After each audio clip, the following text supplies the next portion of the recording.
I go for refuge until I'm enlightened to the Buddha, the Dharma, the Sangha. By my accumulations to the practice of giving and so forth, may I become a Buddha to benefit all sentient beings. I go for refuge until I'm enlightened to the Buddha, the Dharma, the Sangha. By my accumulations to the practice of giving and so forth, may I become a Buddha to benefit all sentient beings. I go for refuge until I'm enlightened to the Buddha, the Dharma, the Sangha. By my accumulations to the practice of giving and so forth, may I become a Buddha to benefit all sentient beings. Sanje Joda Soge Chonam La Chanjo Bardo Dane Gyapso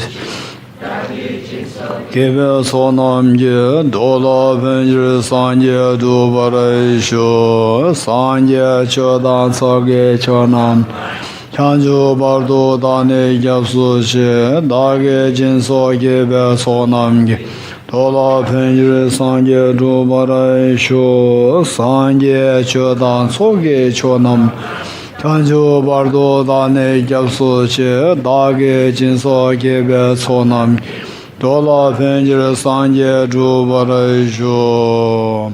All phenomena arise from causes. The causes are taught by the Tathagata. The cessation of the causes as well as taught by the great seer.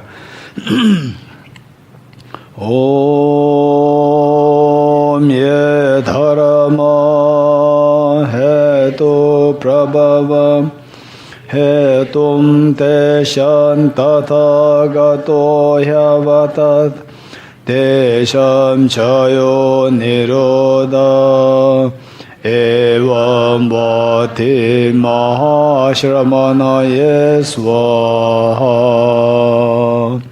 Om Ye Dharma Hetu Prabhava Hetum Te Shantatagato Hyavatat Desham Chayo Niroda Evam Bhati Mahashramanaye Swaha Om Ye Dharma Hetu Prabhava Hetum Te Shantatagato Hyavatat Desham Chayo Niroda Evam Bhati Mahashramanaye Swaha Tirtha Om Gate Gate Paragate Parasam Gate Bodhiswaha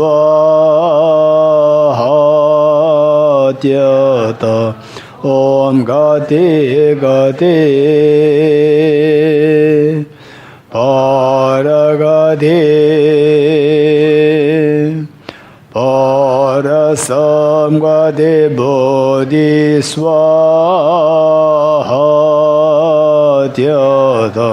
Om Gate Gate Paragate Parasam Gate Bodhiswaha Om Gate Gate Paragate Parasam Gate Bodhiswaha Om Gate Gate Paragate Parasam Gate Bodhiswaha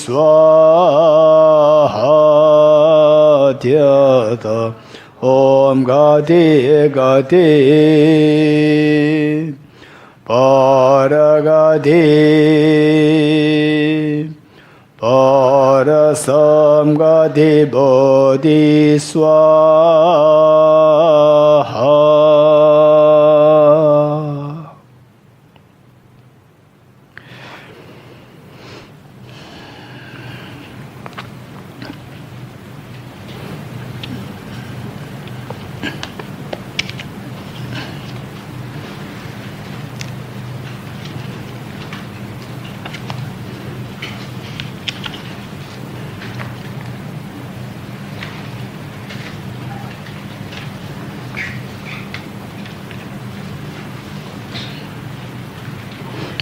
Okay.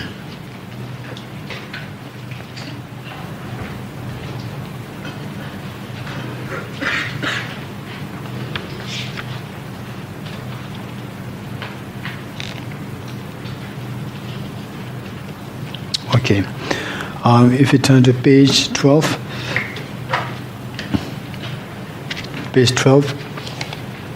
of the prayer book, page 12, stanza 7. This stanza was taken from Vajrachetika. Vajrachetika meaning the Diamond Cutter Sutra. Sometimes it's translated as Diamond Sutra, sometimes Diamond Cutter Sutra. So this is taken from that sutra, Diamond Cutter Sutra. And this is a very important stanza. It reads, a star, a visual aberration, a flame of lamp, an illusion, a drop of dew, or a bubble, a dream, a flash of lightning, a cloud, see conditioned things as such. And experience of emptiness. Experience of emptiness is oftentimes described as quite scary experience. Quite scary. But if you do get it, if you do get a glimpse of this, very fortunate, extremely fortunate. And so we are not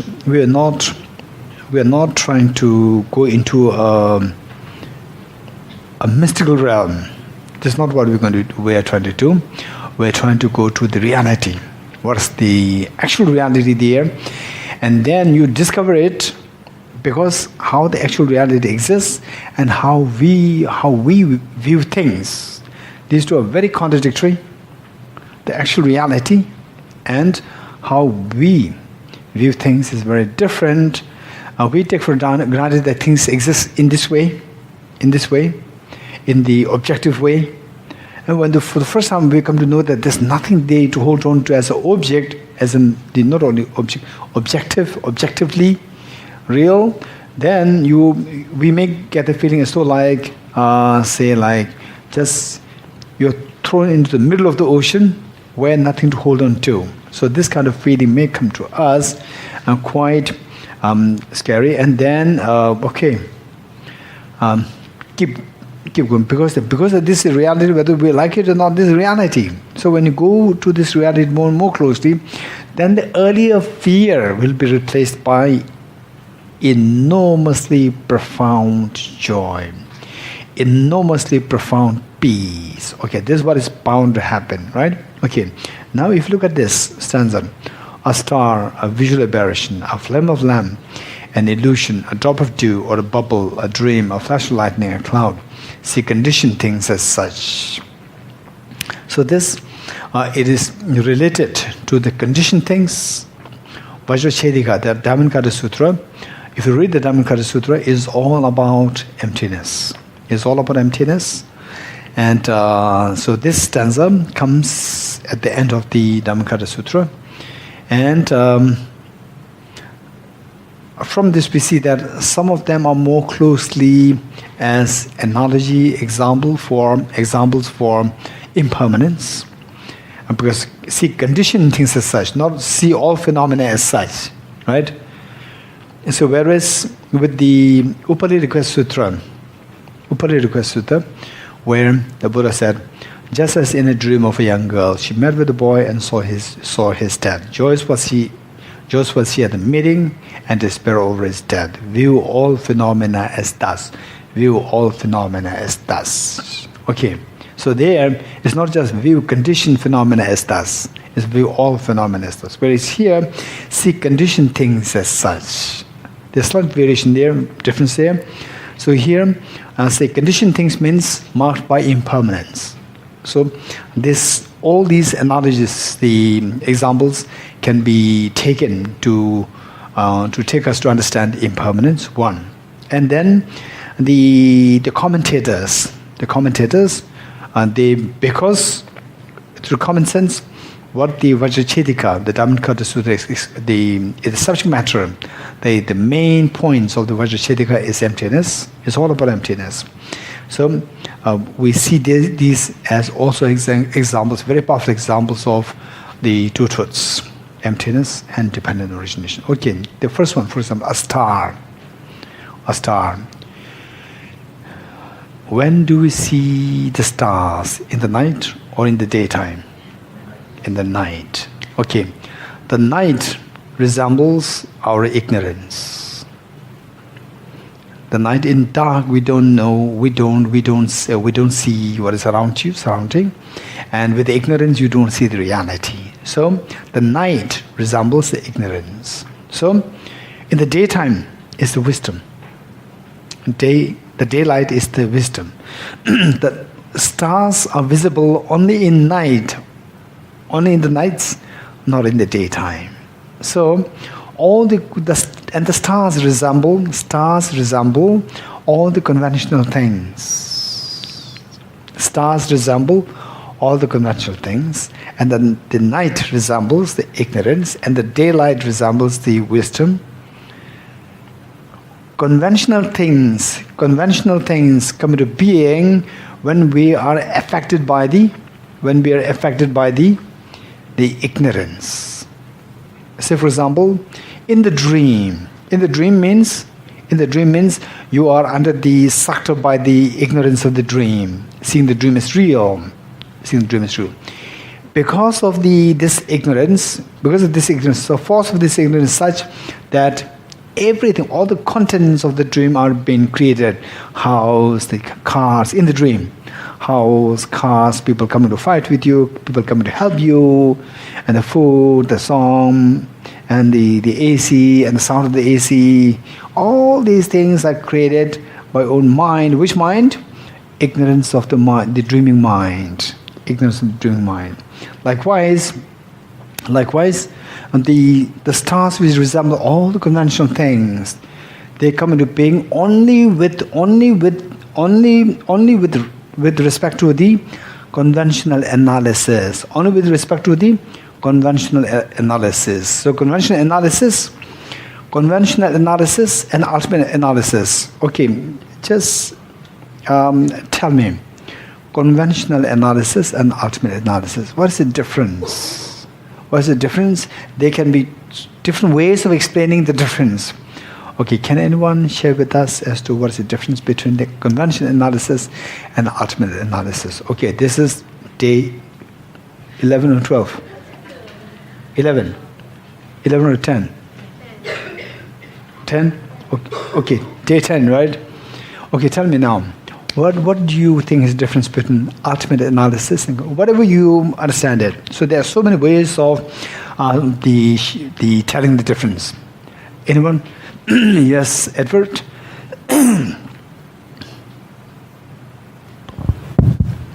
Conventional analysis is what ordinary world sees, and ultimate analysis is something way beyond conventional analysis. Very good. Conventional analysis is how analysis is the perception of the ordinary people, right? Of the ordinary people, and the ultimate is way beyond that. Ultimate analysis is way beyond that, more than the conventional, the ordinary people's perception. Very good way of understanding it. Anyone else?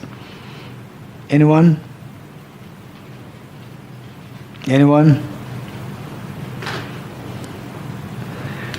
Okay, I know that most of you think that now he's expecting a very good answer, right?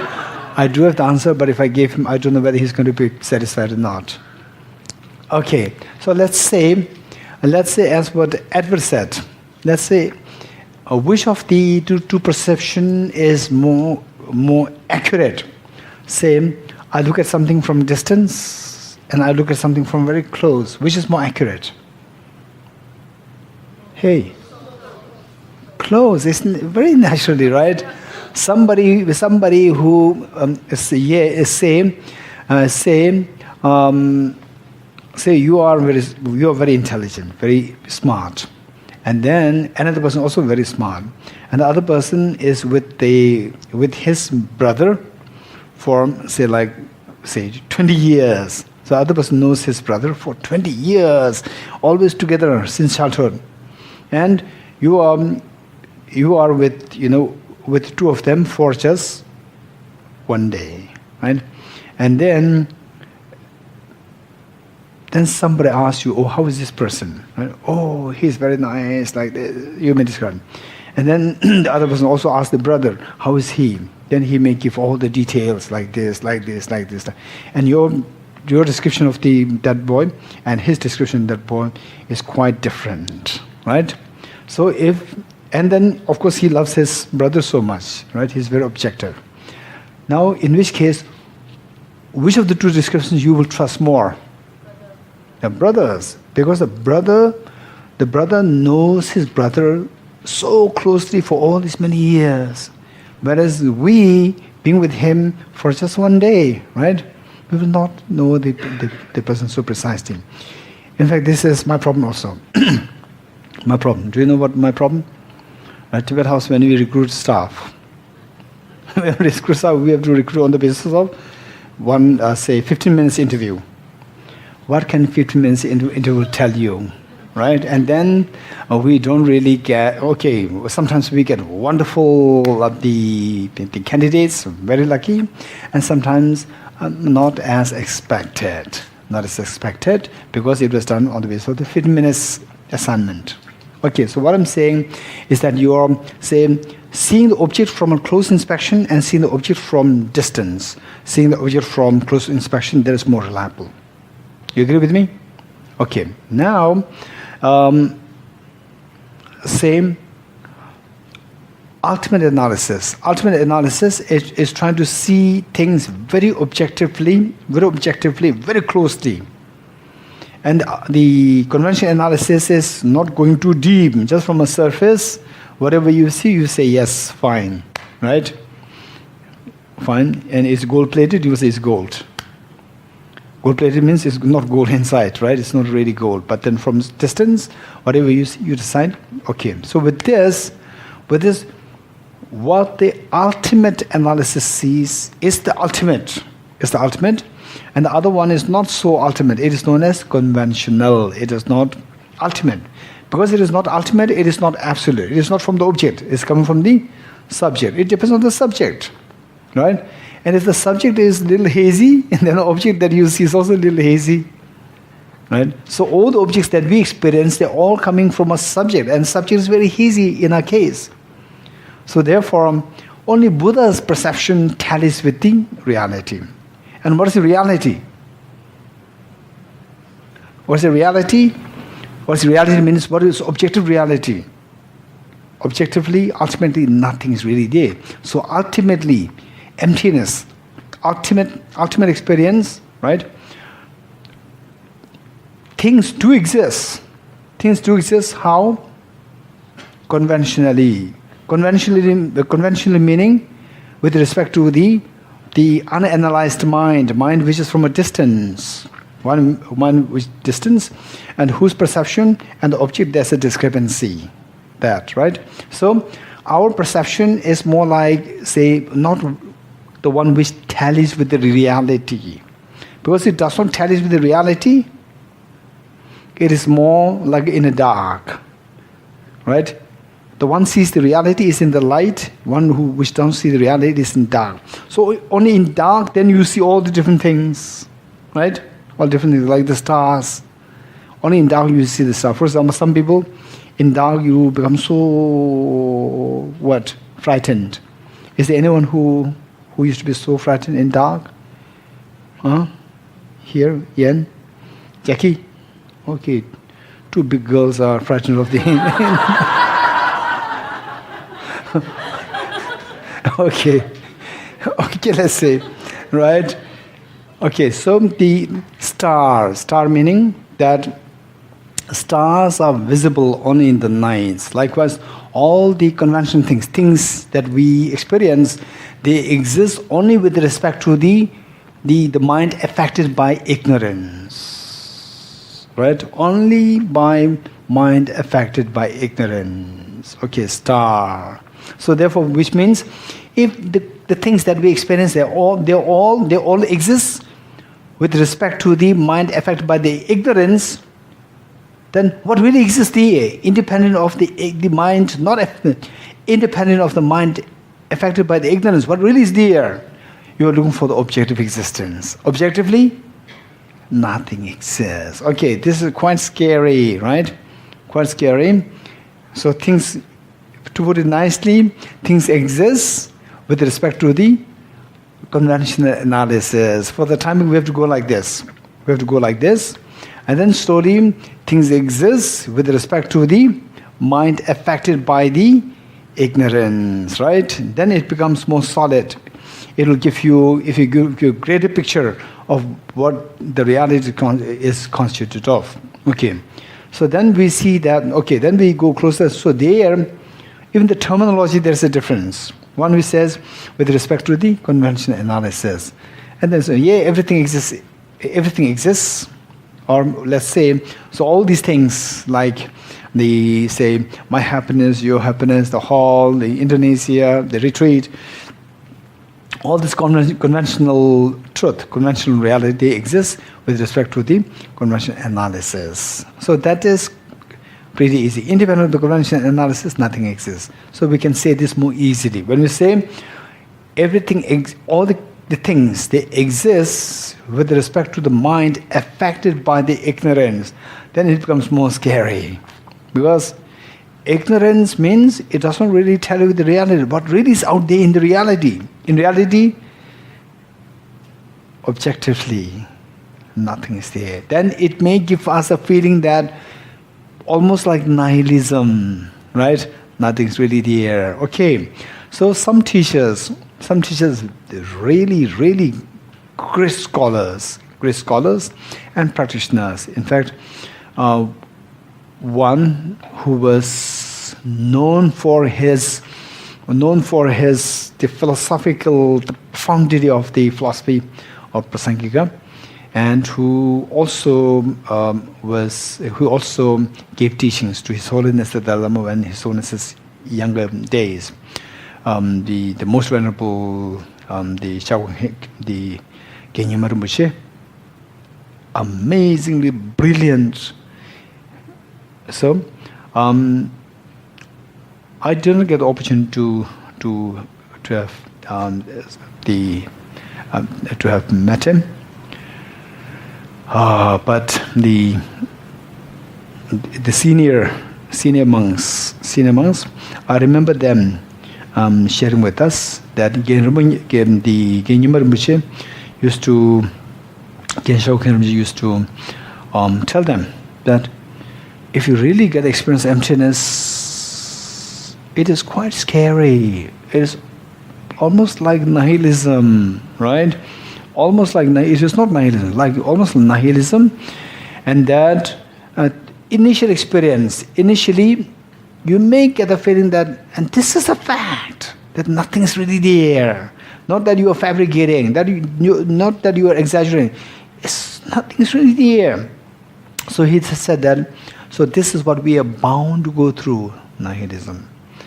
And he wants that even if it happens initially, let it be like this. You experience, even if you get some feeling that nothing's really there, rather than just without any analysis, without any studies, and then you hear from someone that objective nothing is there. Oh, nothing is there.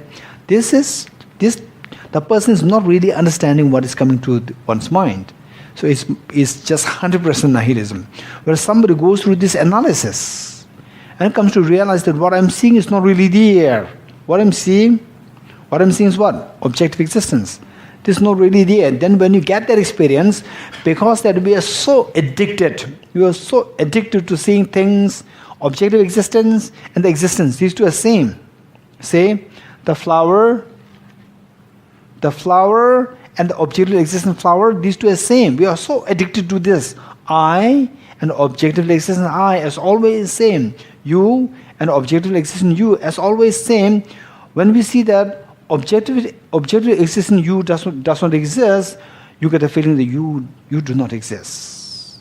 Then objectively existent I do not exist, we get a feeling that I do not. Then it gives such a scary feeling, right? So this, the Shaokyen Rinpoche, so he used to advise the monks, that you through this analysis, when you get the feeling that nothing's really there, and in a little bit a scary feeling can come, it doesn't matter.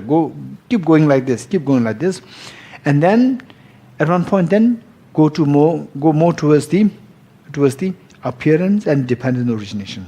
Appearance and dependent origination more, right? Okay, so this will then keep the balance, that things don't exist the way they appear to me, but they do exist by dependence. But they do exist by appearance. So, to make things very easy for us, we begin by saying, are we in Jambi? The question is, yes. What is the second answer? What is the second question? Are we in objectively existent Jambi? No. Right? Are we in Jambi? The answer is yes.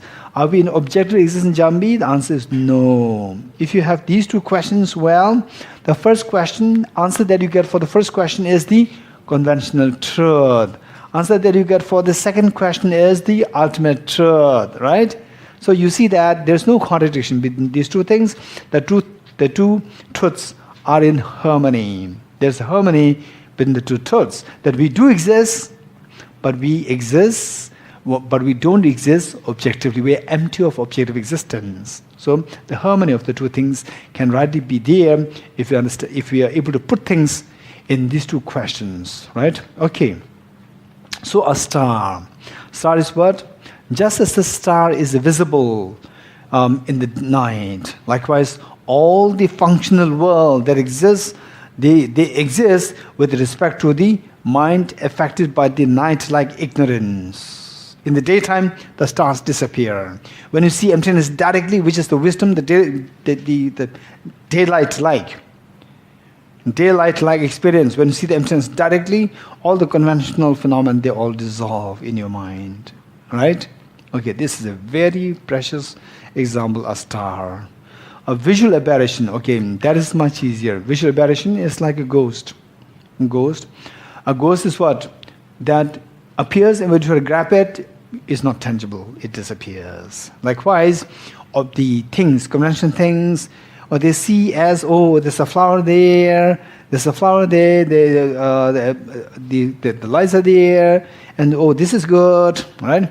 Oh, this is a fresh fruit, this is rotten fruit, we can distinguish. But on the atomic level, there's no difference, right? On the atomic level, there's no difference between the fresh fruits and the rotten fruits. There's no difference. Then from the distance, there's a difference. With this difference, then functionally it affects us. If you eat the bunch of the atoms, which we see as a fresh fruit, when you eat it, it's healthy. The same bunch of atoms, which from distance we see as a fresh fruit, which we see as a rotten fruit, you eat it, it affects our stomach, right? So the functionality is there, but you go closer to the object, there's no difference.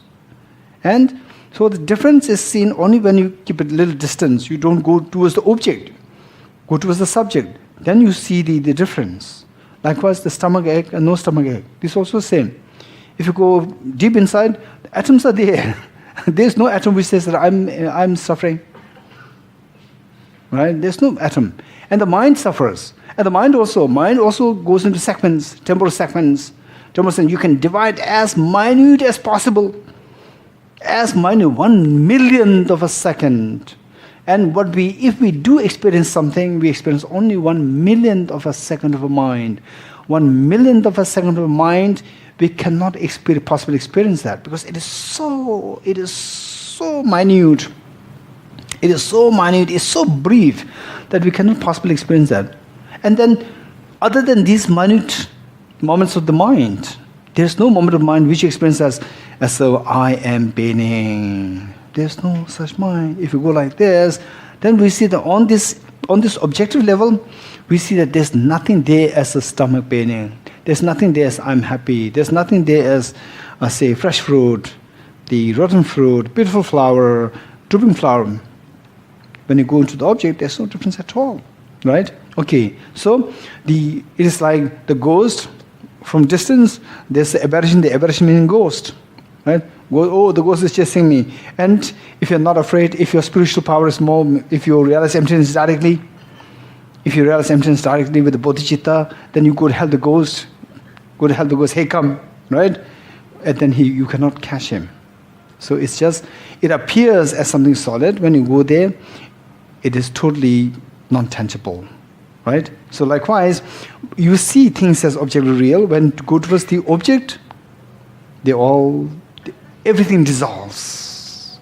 Like aberration, a flame of lamp, just as a lamp comes into existence by dependence on so many factors.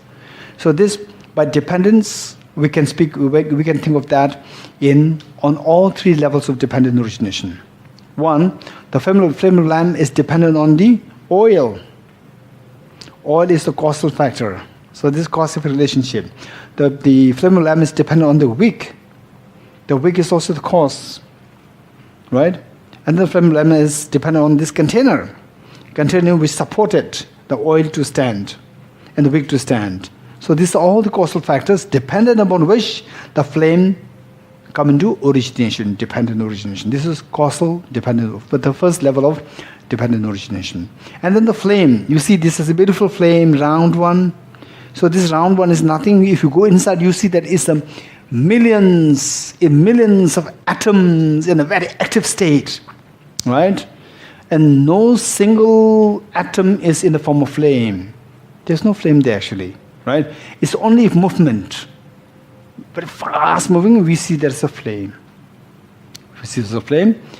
And by dependence, these individual atoms, collectively, we see this as a flame. So that is more the same dependent origination of dependence on the parts. Then number three, by dependence on these small parts, by then your mind imputes, right, that the flame comes into existence is because of dependence on the mind also. The mind is the one which finally conglomerates, which finally brings together all these parts together, and the mind imputes as a flame. So it is by dependence on the mind that the flame comes into existence. So that is the third level of dependent origination. Dependent origination of dependence on mere mental designation. So what are the three levels of dependent origination? One, dependent origination of the results dependence on cause. One, dependent origination of the results dependence on the causes, number one. Number two, dependent origination of the wholes dependence on the parts. Wholes dependence on the parts, number two. Number three is dependent origination of dependence on the mere mental designation. Dependent origin of dependence on the mere mental designation. Okay. So with the flame of lamp, we see that it consists we can easily see all the three levels of dependent origination. And whereas with the composite phenomena, with all composite phenomena, they have all three levels of dependent origination. All composite phenomena have all three levels of dependent origination, and non-compounded phenomena have only two, the second and the third. The first is missing. The first is causal dependent origination, depends on causes. So what is dependent on causes is only applicable to the compounded phenomena, impermanent phenomena. For the permanent phenomena, only the second and the third level. The first is not applicable. First level of dependent origination not applicable. Right? Okay. Then we say the flame, lamp, and illusion. Same. Illusion is a wonderful example of the how the convention thinks, how everything is like illusion. A drop of dew more in the form of impermanence. The dew in the morning, you see the dew, and of course keep in mind that these are examples, some of which you can apply to the emptiness, some of which you can apply to the impermanence. Okay, drop of dew in the morning, you see that on the grass at on the tip of the grass, there's the dew there. The moment the sun shines, all disappear, right? Early morning, you see as though like the whole grass is covered by this dew, right? This dew. But the moment sunshine, everything disappears. Impermanence. Dew. Then a bubble. Bubble, again, more impermanence. Bubble. The beautiful bubble is so beautiful, is so perfectly round, with a beautiful color, the rainbow color, is so, and very thin. Our hand cannot make it like this. It's so beautiful, thin, aesthetically nice, right? But how long does it last? It's just a split of a second and it bursts. This impermanence. A dream. Yes, a dream can be applicable for the emptiness. A flash of lightning, impermanence, more into impermanence. A cloud. In fact, I remember my teacher, Venerable Geshe-la, my teacher, once I was so inquisitive. And I'm very fortunate that that what would otherwise take me like many years to understand many concepts, due to my teacher's very the profound kindness, I was able to understand many of these complicated things in such a short span of time. It's all because of his kindness that that I got great number of the many days of opportunity to be spending time with my teacher. And so then I was cooking by myself on my own, while as a student on my own. And then to catching up with the studies, and having to go to the debate and memorization, and the buying to do the shopping for the food, and the food ingredients that you buy from the shop. This in Singapore, maybe even everything will be dumped, right? And those things we have to buy because besides this, not really available. It's just all like dry carrots, right, like this. And if you don't buy them, then you have to go very far away to get those things into town. So what is really available there? They are all like this. Because even what I call those people, vendors, even these vendors, they were also very poor, right? If they brought all the expensive things and then they cannot sell, they're all going to go waste, and they don't have that much money. So, by dependent origination, right? By dependent origination, less number of people buying things, so the less number of things coming in, and even those people who survive on selling these things, they're also not so rich. They cannot really, do lots of big business.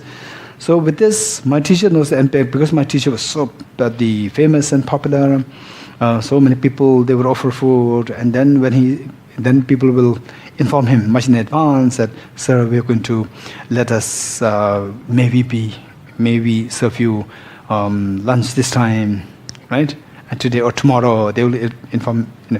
So when my teacher sees the prospect of 2-3 lunch coming, then he will send his nephew to call me. So that happens almost not every day, but say 80% of my stay there happened like this. Very lucky. Okay, and the food that I get is very good ones. But, okay, don't just laugh, but, there's a big but. Right? Sometimes no, sometimes my teacher would, because some people, they brought food, right? Without any prior request or permission. Suddenly it came in there, and suddenly my teacher will send the nephew to call me. And suddenly I show up there without any preparation. Then what he was expecting was that this boy will ask question.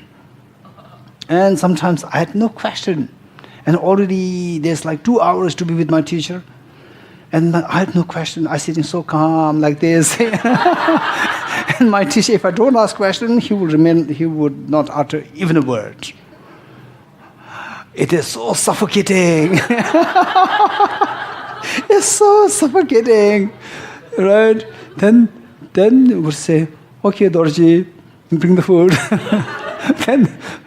So bring food, eat the food, and eating food again. I have no question to ask. Right? It's so suffocating. After the food finished, then I do the dish, clean the dish, and come there, and then. Unless the teacher says, okay, now you can leave. So I have to stay there, and very suffocating, no question, right? And the teacher also remain like this. He will not say anything, right? And then finally the teacher said, okay, you can leave now. And then, okay, now from tomorrow onwards, I must have the reserved questions, some reserved questions, right? Okay, 1, 2, 3, 4. And it doesn't matter. It doesn't matter is the elegant question or a very simple question. It doesn't matter. As long as it is question, it's fine. So then prepared, and next time there's a surprise, the calling. Then I showed up there, and then it's very interesting. I have this question. Then my teacher is so happy, right? Then he would ask. Then I give the answer. And after the question, then the question is very simple, hopeless question, right? And then my teacher would make it as though that question is so important, right? Then he would give me the answers. Then he'll elaborate on this, go further. Amazing kind. I learned so much. Within such a short span of time. And sometimes I think my teacher was overestimating of my capabilities. He must be giving me all the complicated answers. Sometimes I may not be getting it at all, but that he thought that I was getting. And then after 2 years, then the poor guy maybe asking the same question, and then the teacher would say, "Oh, I gave the same answer to the same question 2 years ago." Then, okay, so then he said, "What happened to you? I thought you were understanding something." Okay, so what I'm saying is that I'm being very fortunate in that regard. Okay, so on the one time what happened was that there was already one class, and I just newly joined, and somebody, in fact, that was because of the very senior monk who introduced me to my teacher for the first time. And my teacher's fame was just blazing everywhere. And just even for him to accept me as a student is amazingly great honor and blessing. And then the very senior monk who helped me to connect to my teacher, so he requested my teacher if he can be accepted as your student, and then he likes to learn this. And my teacher said, okay, this actually, I'm already teaching the students there, but the text is different, but the subject is the same. And then he asked me he's just a celebrity in philosophy and logic and debate and practice. But the way he would look at me, my teacher, look, May, is it okay that you come to this class, although your text is not the same? I would say, just for you to accept me as your student, that is good enough for me. So what a great honor. Yes, of course, sir. Then, the next day, you won't believe, somehow my teacher was so precise. He's a perfectionist. In fact, I think some element of my disease, perfectionist disease, came from him. So perfectionist. Say, if he writes a small article, then he would show it to me and ask me, okay, read it and see what needs to be done. I read it. First of all, I don't understand what is written there. Secondly, if I change something, why he did it in a different way, there's always a reason. And this is beyond my thing. And then from my side, it's perfect. Again, you show that to him. Then again, after 2 days, he will again change slightly, right? Even the words, everything so precise. So suddenly what happened was that the next morning when I was attending the class, already even the text, he has already started to teach the other class for like already a few weeks. And then the next day, we were informed that the teacher has changed the text from what initially was being taught to the text which I requested. Changed. And then all the students, many of the students, they were 1 year senior to me, 2 years senior to me, they were there, right? So, and then every time for the class, before I come, the other students, they did not dare to go into my teacher's the room for class. Only when I come, then we all go together. So there was one monk, once 1 year senior to me. He was little naughty. He's very brilliant. He's a good debater. He's a good debater, and he was little naughty, and he has won. He is the heir of the seniority. I'm senior, he's junior, but I have to wait for him, right? Unless he comes, we cannot go in. So once when I came, they were all waiting there. When I came, then he said one thing which is so sarcastic. He said that now the Prakriti has come. Prakriti means the creator God. Which is the according to the classical, one of the classical Hindu tradition, the Samkhya tradition, everything is created by Prakriti, right? Prakriti is the chief, right? So now our Prakriti has come. So I said, what do you mean? I see he's being very sarcastic, that this monk is very new, and he's junior to us, and still we only, if he comes, then we can go, otherwise we cannot go. He was being very sarcastic. Okay, so this is, I don't know how all these digressions happened. So the point is that they say the dream of flash of lightning, a cloud, conditions, the see condition things as such. Okay.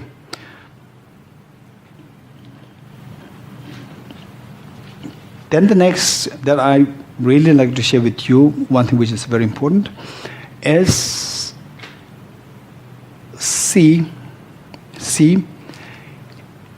yes. Say it again. So the flash of lightning. Ah. Stop there. Then the story comes and So therefore, what is the relation? Ah. So what's the relation? Yes? When you say the crowd, right? Then when you say the crowd, after that... Oh, okay, yes. Not the flash of lightning, it's the cloud. Yes. That's true. Okay, thank you. Okay. So then, my teacher, this venerable teacher, Venerable Geshe-la Rinpoche, I was so inquisitive because he always encouraged me. Right?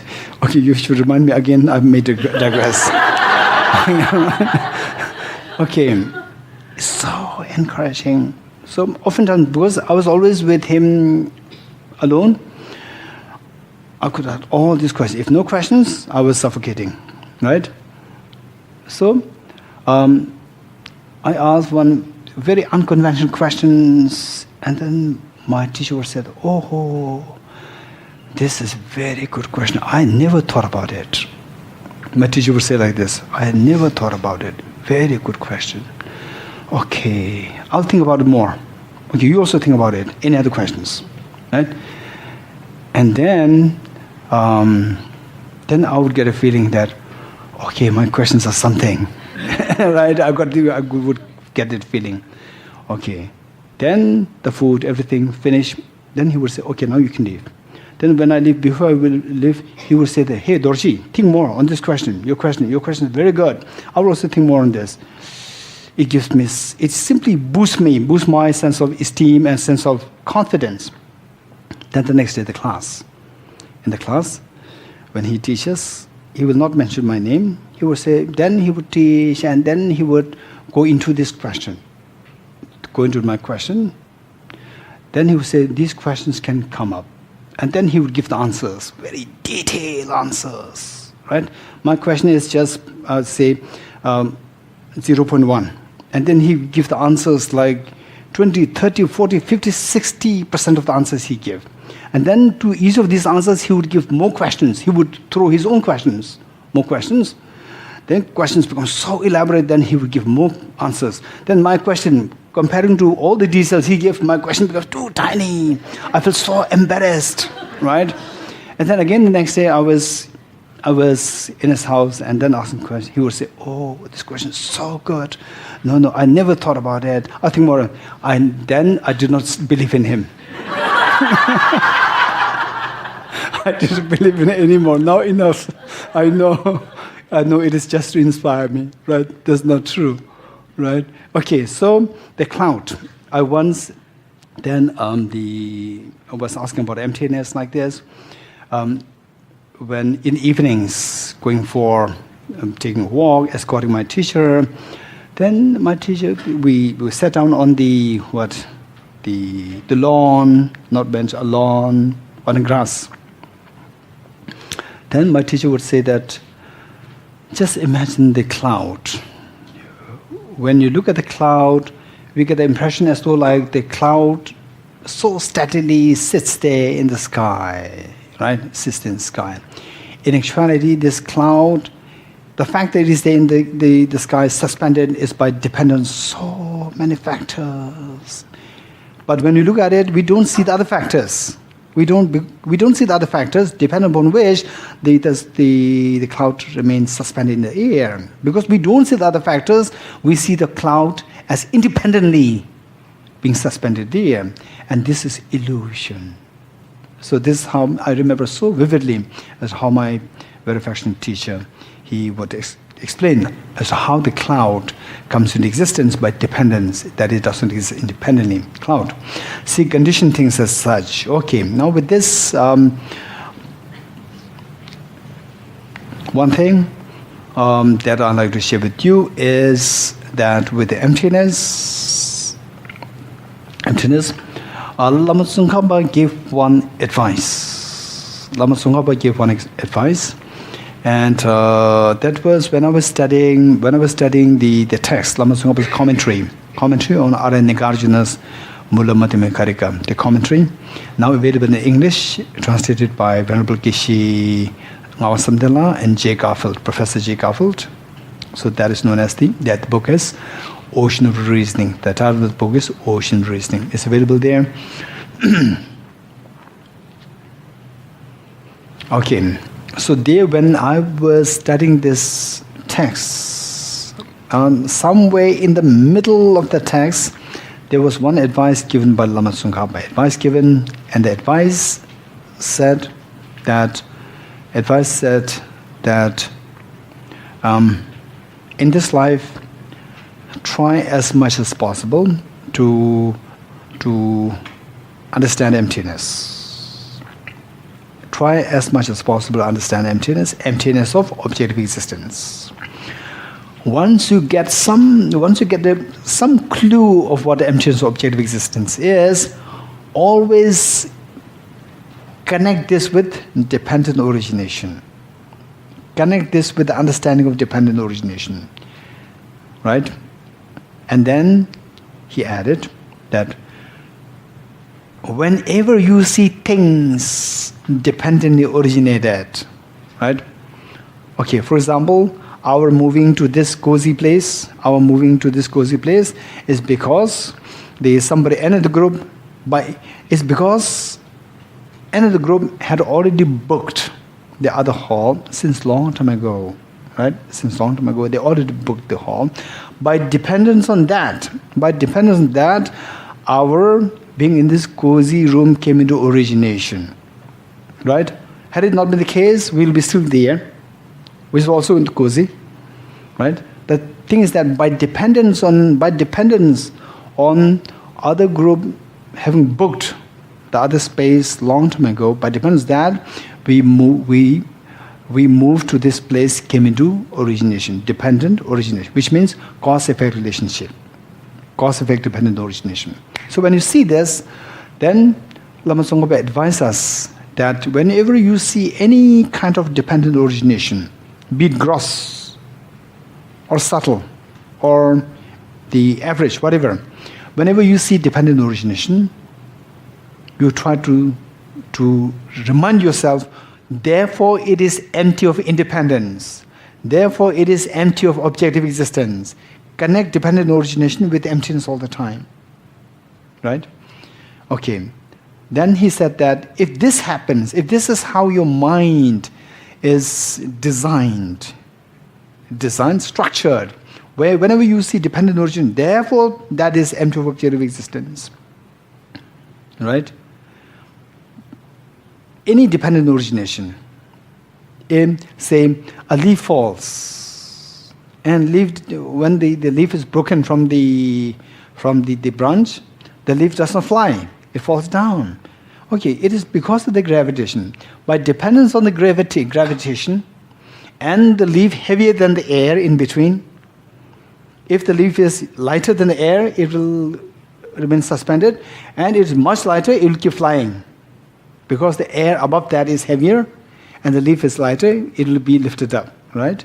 So because of the fact that the gravity is there, number two, the air in between the leaf and the earth. So this area is lighter than the leaf, right? And it's for these two reasons. And the leaf is also made of atoms' mass.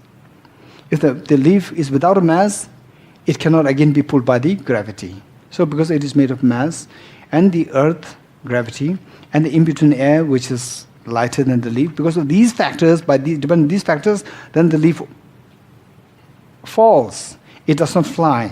It is not suspended. So by dependence these things, the leaf falling is originated. Leaf falling is originated, right? So because of this, the leaf falling is not independent. The leaf falling is not objectively there. It is by dependence these factors that our mind imputes as a leaf falling, right? Okay, so likewise, anything that you see of dependent origination, that you hear of dependent origination, that you experience of dependent origination, the moment you perceive anything of dependent origination, instantly connected to the emptiness. This we have to make it as a habit. Okay, personally speaking, to share some experience, some personal sharings may help you to get, okay, now this is what I'm also going through. Something like this can happen later on. Okay, one, when the first time when I saw this advice by Lama Tsongkhapa, then I tried to do this, and it was so difficult. Seeing dependent origination is easy, particularly the cause-effect dependent origination. This is easy, and because of seeing this, and then therefore, it does not exist objectively. It doesn't come to me. It doesn't exist independently. Independence, there are three levels. Right? Because dependent origin, there are three levels. Opposite, independence also has three levels. So, the grossest one, the grossest independence is rejected, but the subtle one does not come. Right? And it's not easy. So, I struggled. To the best, I tried my best, right? I tried my best, always struggling in this, because this advice is so precious. Why precious? Why this advice is precious? Then he continued, Lama Tsongkhapa continued by saying that in our future lifetimes, no doubt we will meet with many teachers who will teach us dependent origination. But the teachers to teach us emptiness is going to be so less. So therefore, in future lifetimes, even if you do not meet with teachers to teach you emptiness, they teach you very gross dependent origination, right? For example, the study of physics, and study of mathematics, study of chemistry, right? Because of these, the hydrogen oxygen put together, two hydrogen atom and one oxygen, the atom combined together becomes water molecule, right? And how the oxygen is, how the hydrogen is, this is the gas form. And then when put together, then it takes the form of the liquid, right? It takes the form of liquid. Where is this liquid? Where? Hydrogen or oxygen? No, it's just gas. And put together, they combine together, it becomes liquid, right?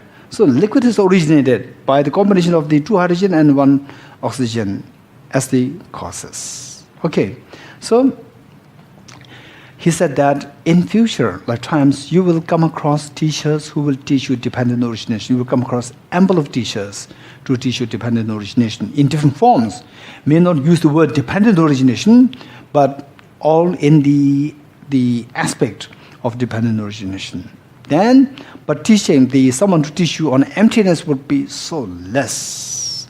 Even if you do not meet with the teacher to teach you on emptiness, As long as you meet with someone who teaches you dependent origination, the cross-dependent origination, because of your previous habit of connecting dependent origination with the understanding of emptiness, so there also, the teacher may teach you that H2O and H2 and O combined together, it becomes the liquid, water, right? This is what comes into being. This is the result. Then you see, this H2O, the water molecule, is the result. Is the result which came into origination by dependence on the two independent hydrogen and one independent oxygen. But depends on these two components, then this water molecule came into origination. You're getting it? Okay, which means the water molecule is empty of objective existence. Because you're already trained, your mind is so happy, accustomed to thinking, connecting the two things.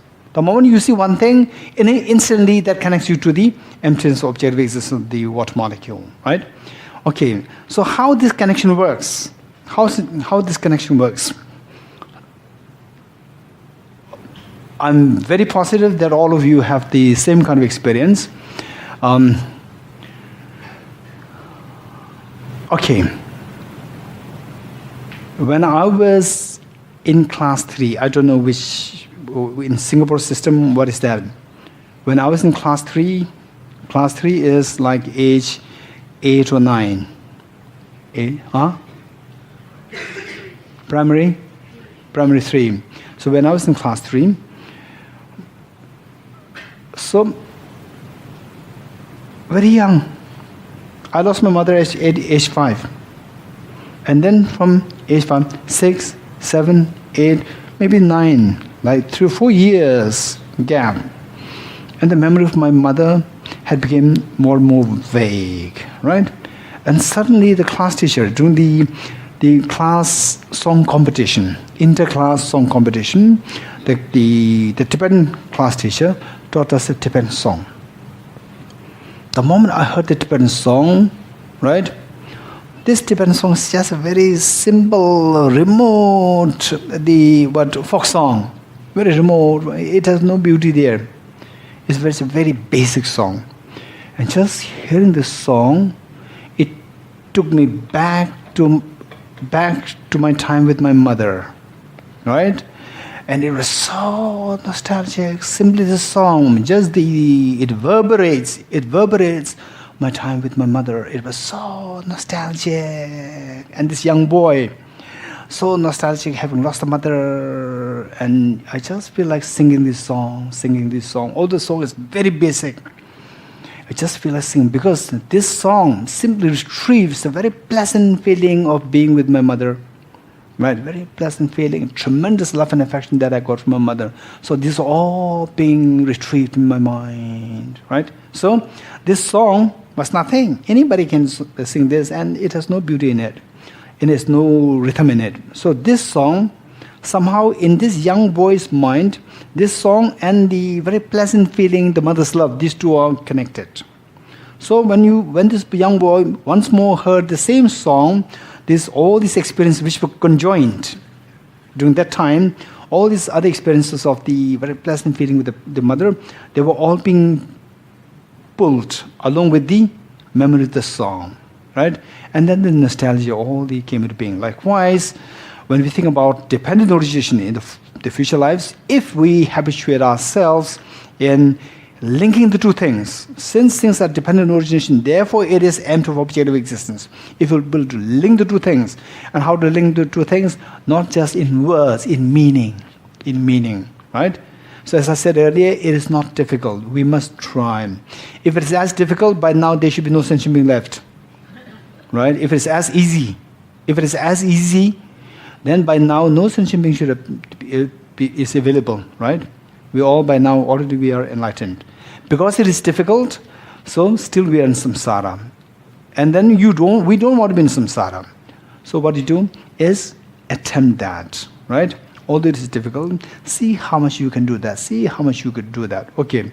So I've personally attempted a lot. I struggled a lot to make the connection. And So it is improving. It is improving. It really improves. It's a matter of attempt. The more you attempt, it improves more. If you don't make attempt, it will never happen. And it's a little technical. Okay, and it will surely happen to you also.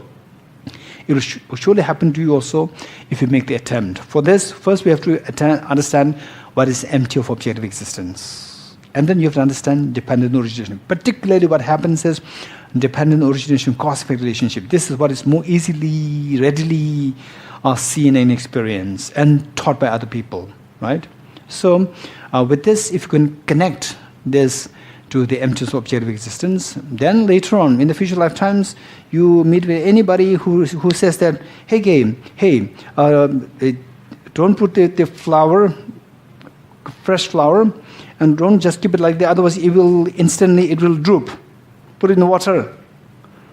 Oh, which means the flower is empty of objective existence, right? Because what the person taught is that keep it in water. But it depends on water, it will remain fresh for longer time. But it depends on water, the flower will remain fresh for a longer period of time. Dependent origination. Instant, if this is the case, then the flower doesn't have that power to sustain itself. So it's empty of objective existence, right? And instantly you be connected with the emptiness of objective existence, although nobody is there to teach you emptiness directly. So the analogy was given by Lama Tsongkhapa, that there was once an ascetic. There was once Arahat. And Arahat was giving teaching to his students in the outdoor teaching happening. And the Arahat was just giving a teaching on a symbol dependent origination. A symbol for noble truths. Symbol for noble truths.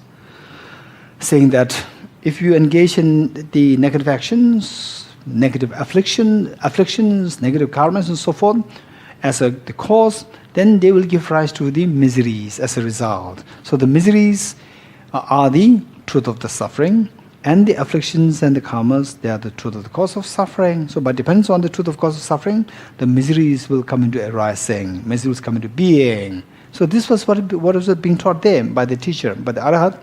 And then this ascetic, who was just roaming ascetic, he happened to be around that, and instantly he sat there amongst the students. He sat there and he was listening to the discourse.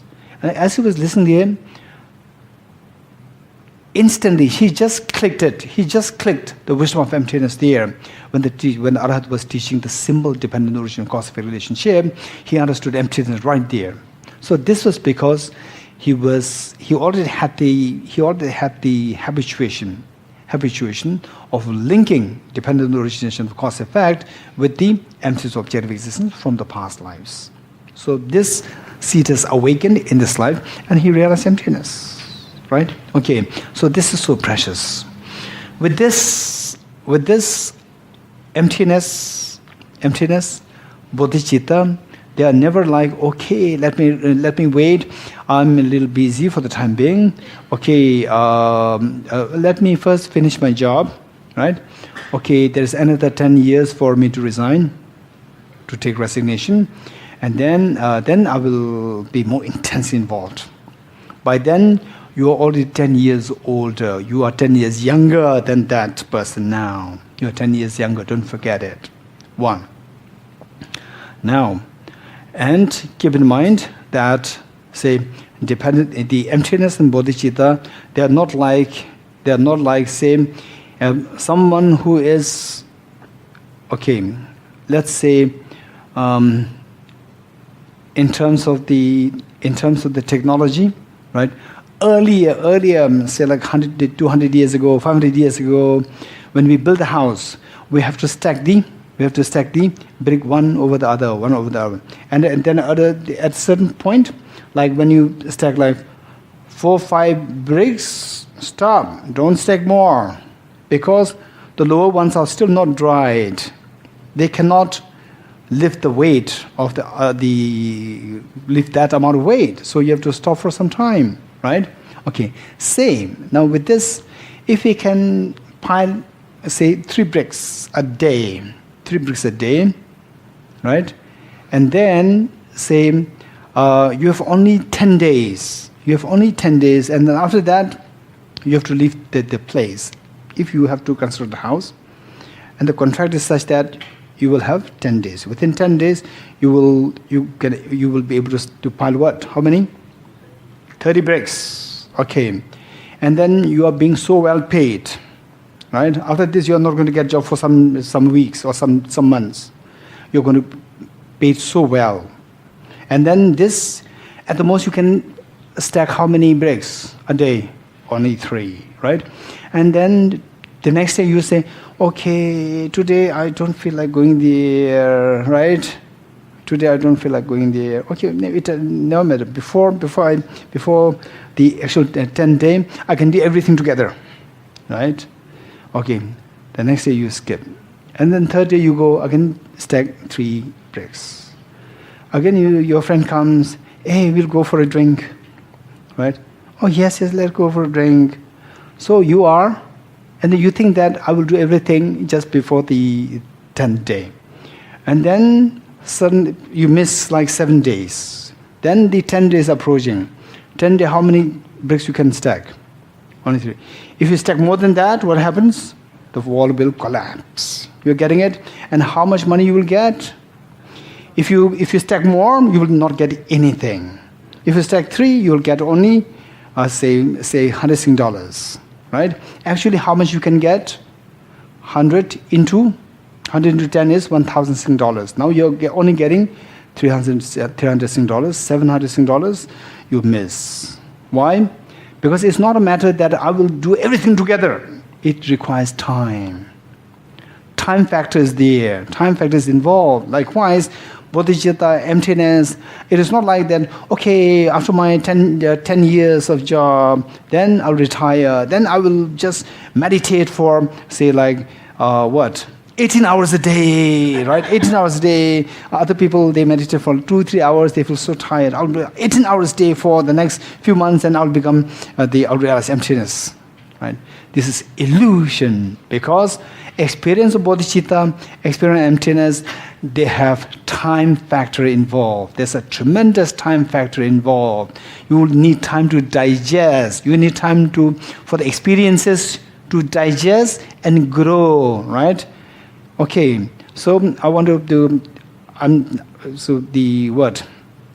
the fruits, they are so good. Mango is so good. I like to eat mango. You plant a mango tree there. And how many water is required in 1 year?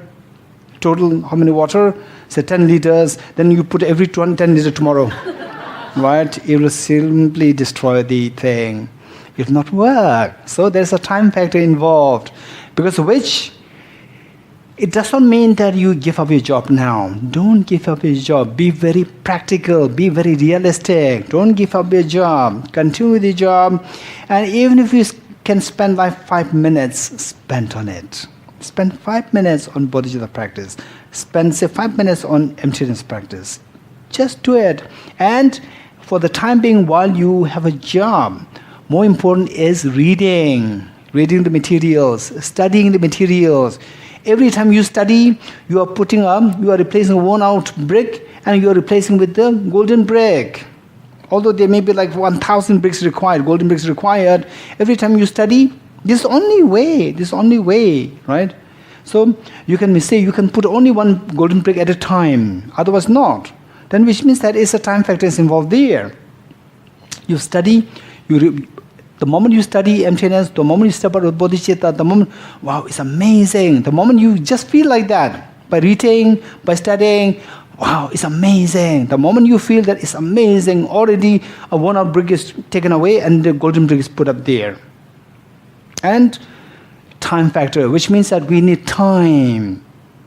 Now time, don't expect the time suddenly come and then in one day I'll spend 18 hours. It is illusion. We cannot do that. Right? Time factor means it will take, say, we need time to study, we need time to digest, register, we need time to slowly imbibe, again study, digest, register, imbibe. So there's a huge time factor involved. So now, because time factor is involved, start from now. Start from now, right?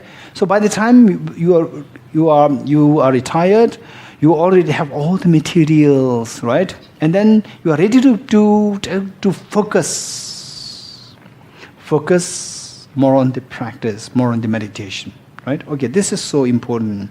So with this, keep in mind that we are all like it. Don't forget it. We are all like. Don't think that I don't know anything. I'm not really for this thing, right? We are all the same. No one, right? So forget about comparing us. Even comparing us with the Buddhas. Deep inside, the potential-wise, we, the ordinary beings and the Buddhas, by no means is any difference. It's just the same. The Buddha nature is there within us. Now, the only thing is that Buddha is such a glowing golden stupa. We are just a worn-out stupa, right? We are one stupa. But don't forget that both these stupas, they follow the dictate, they follow the law of dependent origination. Both the stupas, they follow the law of dependent. How this golden stupa became golden? Because it is dependent on all these 10,000 bricks, golden bricks. And how it comes that our stupa becomes the what? The dull stupa? It's because of these 10,000 worn out bricks. Now, if you don't want to remain as a very dull, dusty and worn out stupa, then remove all these factors dependent upon which this stupa becomes the worn out stupa. What are the factors? What are the factors which make, dependent upon which, this stupa becomes a worn-out stupa? What are the factors? Worn-out bricks. Remove the bricks, and removing the bricks will take time. So therefore, do it from now, because our time is short. Our lifetime is short. We are a guest on this earth, right? So start removing the bricks from now on. Start from now on, right? Don't say that I will do it tomorrow. The moment you say, I will do it tomorrow, this is the greatest failure. This is the greatest failure. This is the greatest deception. This is the greatest gesture of being unkind towards yourself. Because you will never say that, saying, okay, somebody's going to give you a big present, and the person will leave early morning tomorrow morning, and then early tomorrow morning, and if you don't come there, the person will not know how to keep it there, so he will take this away with you. Okay, I'll do it day after tomorrow. Will you do it? Or you will just rush today. You will rush it today, right? So likewise, more than this gift is the wisdom of emptiness and the Bodhicitta. More than these two, there's nothing more important than these two in this world. So therefore, why don't we go for these two as early, as soon as possible, right? So never say, I will do it tomorrow. And then be very realistic. Be very realistic, be very practical, right? Say, what you can do in one day, that much you do. Don't try to overdo. If you overdo, it's a sign that you will quit for altogether very soon, right? Okay, there is what is known as, say, the enthusiasm means perseverance, continuing doing. This is not the idea. There's one unique enthusiasm known as enthusiasm of respite. Enthusiasm of respite, right? Say when you're breaking down and still, this is so important, you continue to do like this, you will fully break down. Then you cannot catch up, right? You cannot go any further. So there, when you are turning towards this tiredness, the job, because of the job, there's heavy demand on your time, and you feel drained. Under such situation, don't force yourself to very extensive, and you sleep just for like 2 or 3 hours, and still you are catching up with trying to catch, and then work is there, and otherwise if you don't do the work, you're going to lose your job, and then here again this thing. Then you have to be very practical. We have this body, and this body requires sleep, requires adequate energy, nutrition. So we have to make sure that all these factors are given a due consideration. That is very important. Okay, with this, at the same time, see that it's a matter of the dose. It's a matter of the dose, how much you're going to take, depending on the reality, depending on the practicality. If the dose is like, say, emptiness 5 minutes, Bodhicitta 5 minutes. If nothing really works, it doesn't matter. Just keep reading. For example, say this book, if nothing really works. So here in Jambi Bodhicitta retreat, you are so enthusiastic. Okay, I'll spend at least 1 hour a day. And in practical terms, after 1 week, then you start becoming more and more loose, right? And then slowly your time demand on you is so much, and then you can't do anything. Okay, when Ritala, I cannot really do it. Oh, Tarala, I cannot really do it. What about you? Can you do it? Right? I too cannot do it. Right? I too cannot do it like this. Don't worry. If it really comes to the point that you cannot do anything at all, at least keep in mind this book. Read 1 page a day. If nothing works, at least read this book, and then read 1 page a day, and then keep a bookmark there, and then sleep. Right? So this will keep you going. This will keep you. Something you have to keep going. It's a time factor is involved. Time factor is there. We have to keep going. We have to keep going. Otherwise, we'll remain stagnant, and there's the inertia. Inertia, there are 2 kinds of inertia. You know that, right? If you tend to rest, you tend to rest for good. If you move, you tend to move for good, right? This is the inertia, law of inertia. So if you tend to rest, then you forever rest. It's very dangerous. Keep going, keep going. At least read 1 page a day. If nothing really works, right?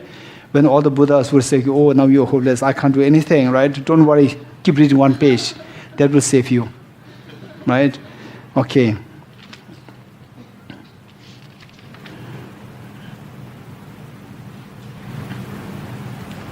Okay, I think there is one question. I don't know what that question is. It says, could you please explain verse 99 of Precious Garland? Let's see what is there in 99.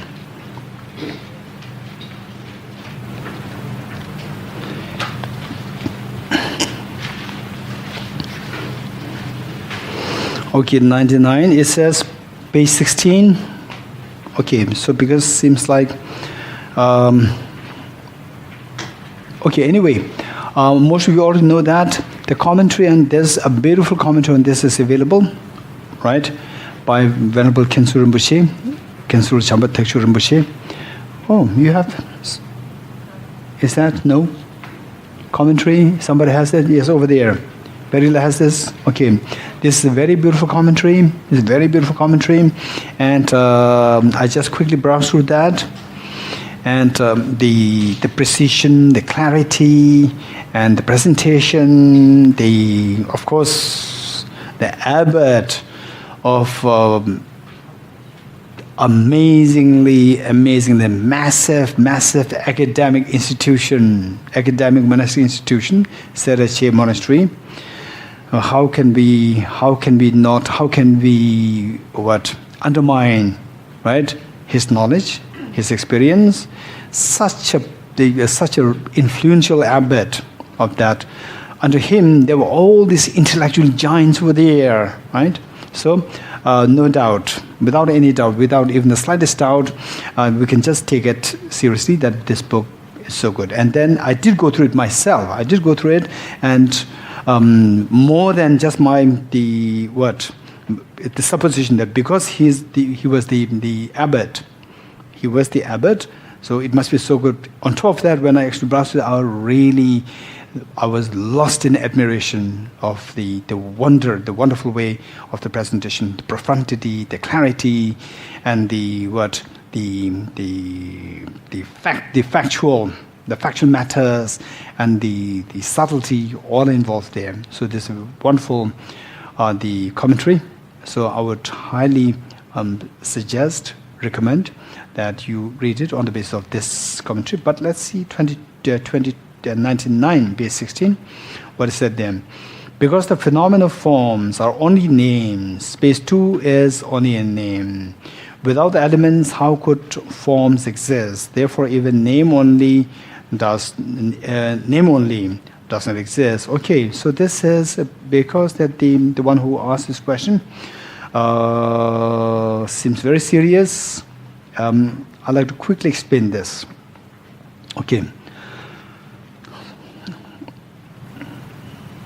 So stanza 99, if you could read from the earlier stanzas, It's like form is empty, then Heart Sutra. Form is empty, emptiness is form.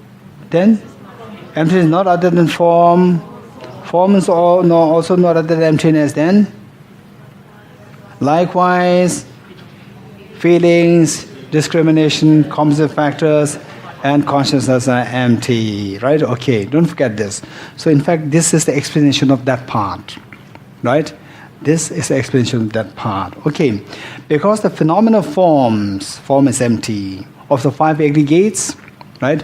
Of the five aggregates, now the five aggregates, Ada Nagarjuna did it in two ways. How? We Ada Nagarjuna subjected the self to ultimate analysis in two different ways.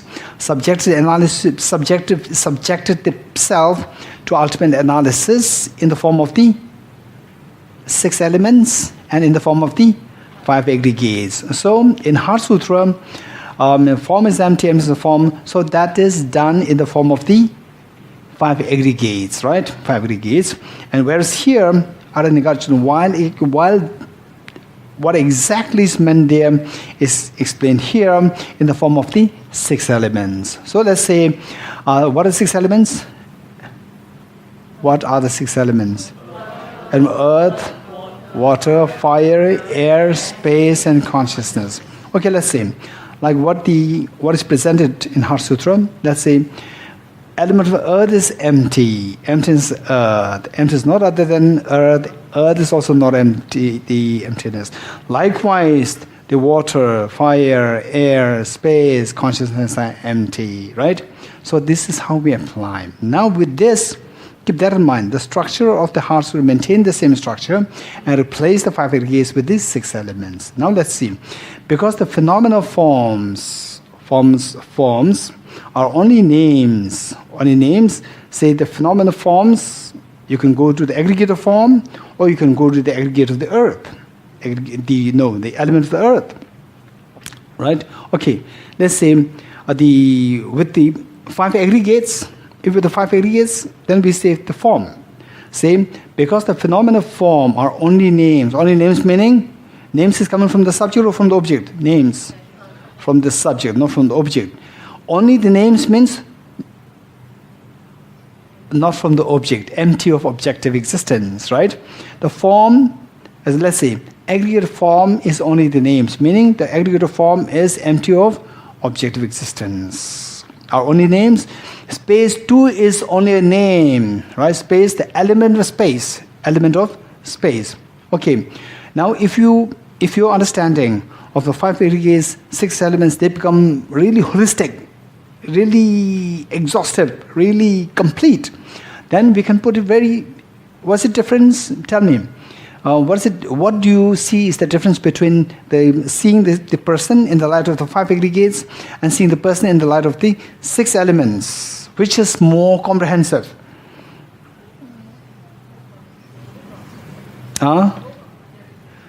Okay, because the same 5 aggregates, both are said by Ada Nagarjuna, so therefore if I say that one is more comprehensive of the other, then you make him a negative karma. Don't worry. Right? Okay, tell me, which is more comprehensive? 5 aggregates. Now somebody says it has 6 elements. Somebody says 6 elements, then both are correct. So one of them should be correct. Also, somebody say both. Or the 3 choices there, and one of them is correct. Okay, let's say, with the aggregates, is it permanent or impermanent? Aggregates is always impermanent. Elements permanent, impermanent.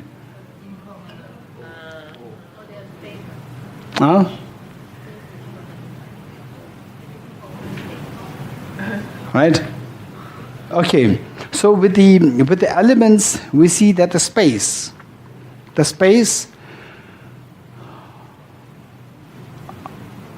when you speak about the space, I would say that it should be the compounded space. It should be compounded space. In which case is much more the space, the same. Whereas if it refers to the uncompounded space, then that is more exhaustive. Because all the 5 aggregates are there in this, included in the 6 elements. On top of that, there's the non-composite space also included, which is extra. Whereas in the 5 aggregates, it's only the compounded and the non-composite space or non-composite permanent phenomenon is not included there. In other words, to make it simple, okay, let's say the space talking about here is the composite space, right? Composite space. Okay. If that is the composite space, from how we see the person in the form of the 6 elements, that should be the compounded space. If there is a compounded space, then the form and the space, the aggregates and the 6 elements, they are much more the same. Just different version. Different version should be the same. Now with this same, the physical form we explain about emptiness. Form is empty, emptiness is form is not, emptiness is not other than form. Done. Now, likewise, the space that we have, if you go into the 6 elements, precisely the space is taken separately, element space. Now we apply this. Space is empty, emptiness is space, emptiness is not other than space, space is also not other than emptiness. Okay, now it says, because the phenomenal forms are only names, space too is only a name. Okay, this is very interesting. Same, let's see. Okay, let's say this Vajra. This Vajra is a form or space. Okay, a form, but it occupies a space. Right? It occupies space. Now, if we speak about this Vajra and the space around this Vajra makes sense only if the Vajra is there. So Vajra is a form and the space around that. So it may shake up the space around that would exclude the space occupied by the Vajra, right? So when you speak about the space around that makes sense only with respect to the physical form. If this physical form is empty of objective existence, like a dream, then the space around that as well should be like a dream. Because the two exist by dependence on each other. By dependence on the space occupied by the Vajra, space around the Vajra makes sense. By dependence on space around the Vajra, if the space around the Vajra is linear, then this Vajra cannot exist like this. Because it will cover the space linear, and the Vajra has to either like this or some other form, right? The fact that Vajra stands like this, the space around this is not the narrow rod-like space, right? It is something circular, and which does not hinder this Vajra. Let the Vajra cover its own space. You're getting it? So the space around this Vajra is dependent on the Vajra, and the Vajra is the Vajra space, the space which the Vajra covered is dependent on the space around the Vajra. So there's the mutuality of dependence. Because there's a mutuality of dependence, there is no independence. So just if the Vajra is dependent on the space around it also should be dependent on the Vajra.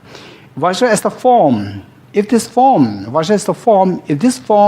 is dependent, if this form is just a label, is empty of objective existence, then how it is just a label? By dependence on other factors that this Vajra, the physical form, came into being. So therefore it's just it's empty of objective existence. It's empty of independent existence, objective existence.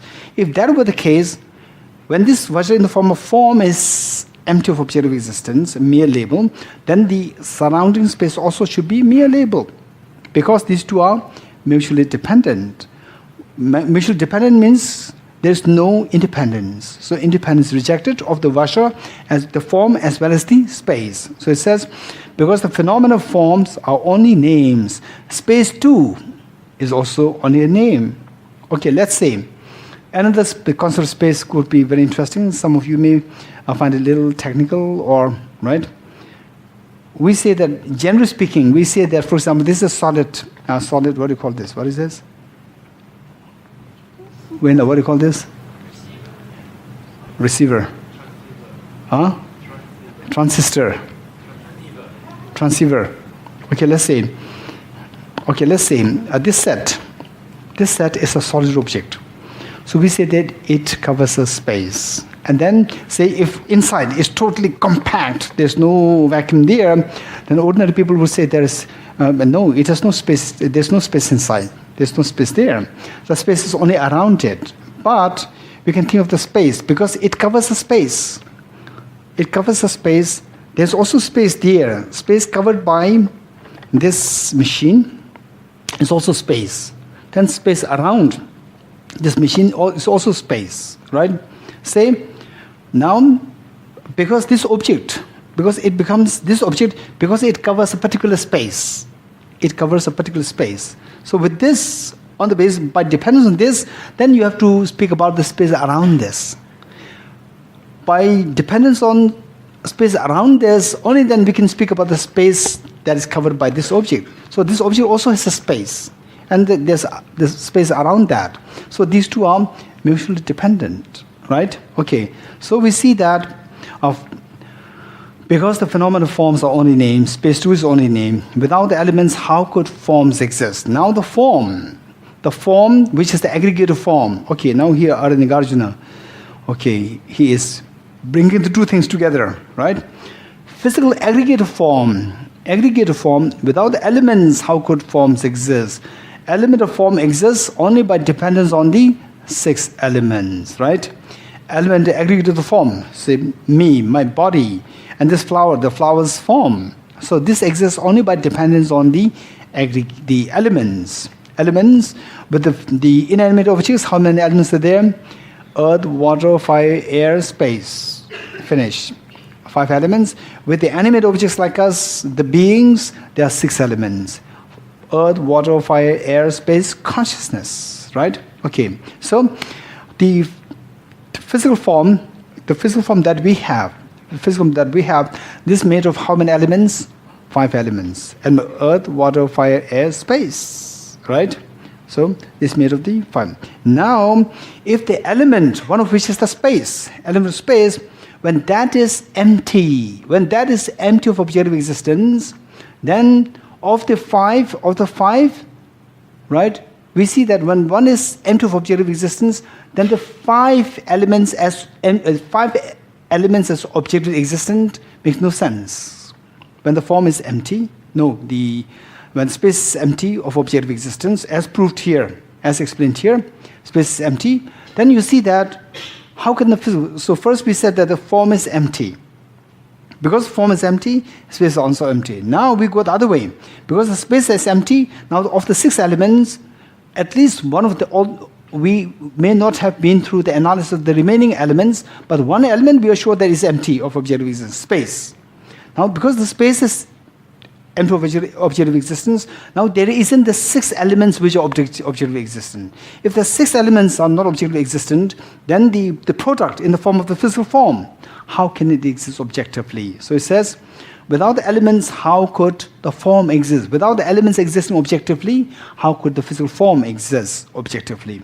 Therefore, even name only does not exist. Now you say that, okay, let's say the physical form is empty of objective existence. Therefore, the space is empty of objective existence. Because the space is empty of objective existence, 6 elements are empty of objective existence. Because 6 elements are empty of objective existence, the form which is made of 6 elements should be also empty of objective existence.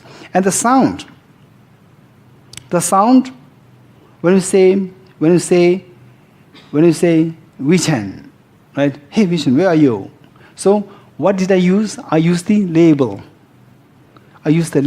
Which is a sound, right?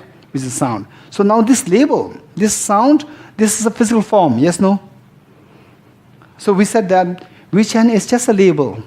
Vichan exists just by the power of the label. Don't say that Vichan is label. Vichan is not label. Vichan exists by label, right? Don't say the movie is the projector. The movie that you're watching, is this a projector, movie projector? It's not a movie projector. It is by the power of the movie projector. Likewise, don't ever say that everything's label.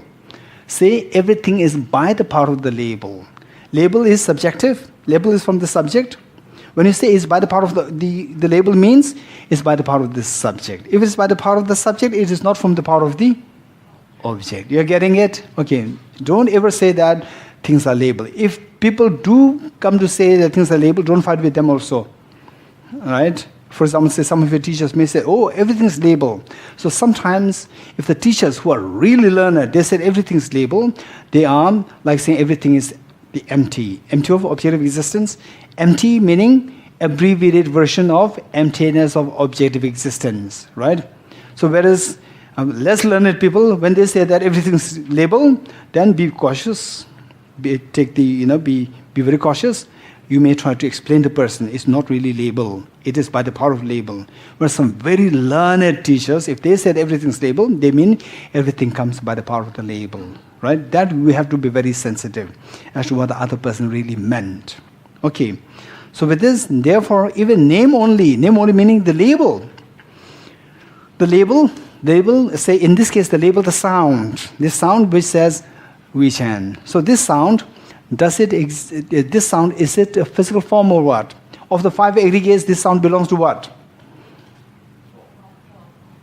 Form?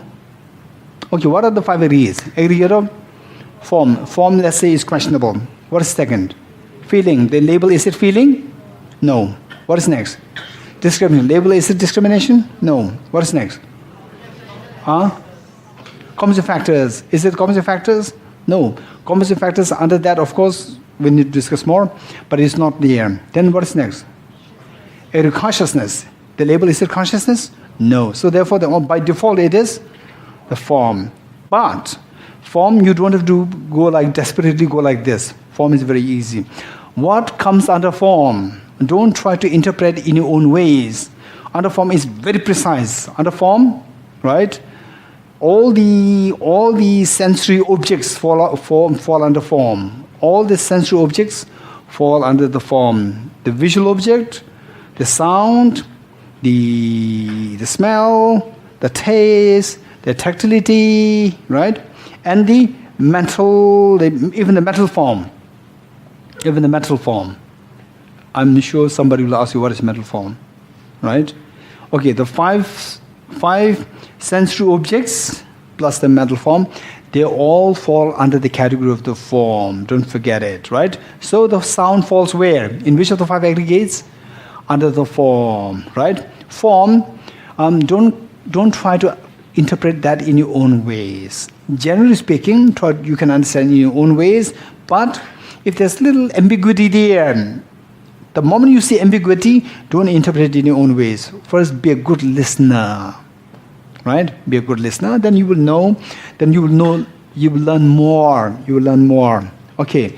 So under this form, aggregate, not just the ordinary form, it's the aggregator form. Under the aggregator form, all the 5 sense objects plus the mental object, they all fall under this category. So the sound also fall under form. Okay, so the label in the form of the sound, it also falls under this category. So it says, without the elements, how could forms exist? How could forms exist objectively? If the forms do not exist, the general form does not exist objectively, then the specifics of the form. Right? If the human beings do not exist in this hall, how can I exist in the hall? How can you exist in the hall? Because we are all human beings. Right? When we say human beings don't exist in the hall, generally, then no specific human beings should be in this hall. Do you agree with me or not? Likewise, when we say the form doesn't exist objectively, then all the specifics of the form, all the individual forms should not exist objectively. You're getting it? So it says, therefore even name only meaning the label, the sound, that also doesn't exist objectively. Then you apply, now form is done. Form is done, now what do you do? The feelings, discrimination, composite factors, and consciousness are to be considered like the elements and the self. Thereby the 6 constituents are selfless, right? Okay, who's ever asked this question? Thank you. So this helps us to what? Summarize what we did earlier more clearly. Okay, I think we'll stop here. What next, Wenla?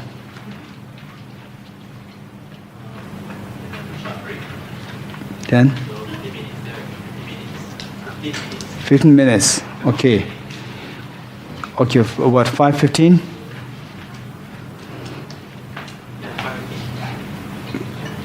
Then After Q&A.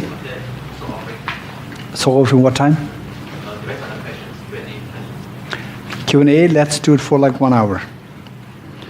Which means 5:15 to 6:15. Then we'll start the soul offering at 6:15 or 6:15. But you good? 15 minutes break.